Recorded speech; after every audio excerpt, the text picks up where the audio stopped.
टिप्पणी करत असताना त्यांनी शिलक्या भाषेमध्ये टिप्पणी केलेली आहे। इसके बारे में आप क्या कहेंगे? येत्या 40 दिवसांमध्ये माझा त्या ठिकाणी ताईंना प्रश्न आहे, जेव्हा सुशीलकुमार शिंदे साहेब करमाळ्यात लढले त्यावेळेस ते त्या ठिकाणी उपरे नव्हते का? माझा त्या ठिकाणी ताईंना प्रश्न आहे, जेव्हा ते वेगवेगळ्या मतदारसंघात लढले त्यावेळेस ते उपरे नव्हते का?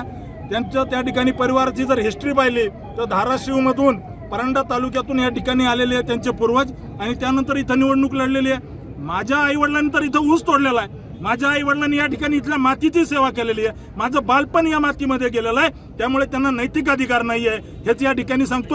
आमच्या महायुतीचे सर्व कार्यकर्ते, भारतीय जनता पार्टी, शिवसेना, रासप आणि सर्व घटक पक्ष, राष्ट्रवादी या सगळ्यांना मिळून या ठिकाणी ही निवडणूक या ठिकाणी त्यांचा नैतिक पराभव झालेला आहे। येत्या काळामध्ये सोलापूरकर निश्चित त्यांना ज्याप्रमाणे त्यांचा दोनदा पराभव झालेला आहे, चौथा पराभव भारतीय जनता पार्टी या ठिकाणी निश्चित महायुती म्हणून त्यांचा करेल हा मी विश्वास व्यक्त करतो। तरुण आमदार आहात जिल्ह्यात, पार्टीच्या सोलापूर लोकसभेतील सर्व कार्यकर्त्यांचे खूप खूप धन्यवाद व्यक्त करतो। अतिशय भव्य दिव्य या ठिकाणी स्वागत केलंय, आणि भारतीय जनता पार्टीचा एकंदरीतच पूर्ण लोकसभेमध्ये सगळ्या वाड्या वस्त्यावरती खेड्यापाड्यामध्ये हा आवाज जो आहे, हा इथलं जे स्वागत आहे हे या ठिकाणी सर्वसामान्य कार्यकर्त्याचं केलेलं स्वागत आहे, एका सामान्य परिवारातून आलेल्या कार्यकर्त्याचं स्वागत आहे। त्यामुळे मी पार्टीच्या देवतुल्य कार्यकर्त्याचं खूप खूप धन्यवाद व्यक्त करतो।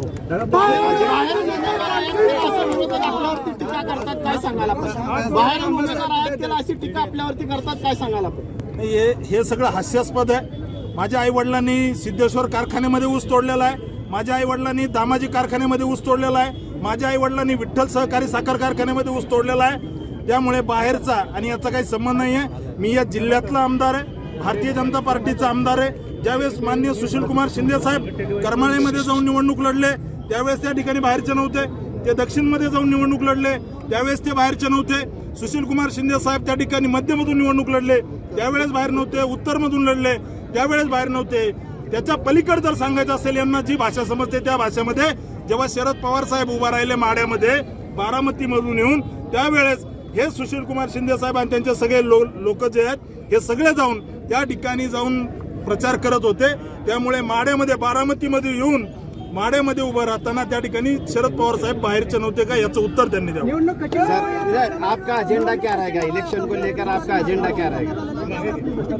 निश्चित ही निवडणूक सोलापूरच्या विकासाची आहे। मागच्या 10 वर्षामध्ये सोलापूरमध्ये न भूतो न भविष्यते अशा पद्धतीचा विकास आमच्या दोन्ही खासदारांनी केलेला आहे। त्यामुळे निश्चित या ठिकाणी आपण जिल्ह्याच्या किंवा सोलापूर शहराच्या कुठल्याही भागामध्ये गेलो तर निश्चित मोदी सरकारने मागच्या 10 वर्षामध्ये जी विकासाची गंगा आणलेली आहे त्याची रेष पुढे ओढणं हेच माझं मी कर्तव्य समजतो। आणि पूर्ण लोकसभेच्या कानाकोपऱ्यामध्ये मी निश्चित या ठिकाणी सांगतो, जिल्ह्याचे सर्व प्रश्न सोडवण्यासाठी आम्ही सर्व मिळून, सर्व या भागातील सर्व लोकप्रतिनिधी, आमदार या सगळ्यांच्या खांद्याला खांदा लावून त्या ठिकाणी या जिल्ह्यातील एक सामान्य परिवारातील एक ऊसतोड कामगाराच्या परिवारातून आलेला मुलगा म्हणून त्या ठिकाणी माझ्या आईवडिलांनी इथं ऊस तोडलेला आहे, आणि मी निश्चित सोलापूरकरांची सेवा या ठिकाणी सालगोडी म्हणून करेल हे मी या ठिकाणी आश्वस्त करतो। सर, आप आने के बराबर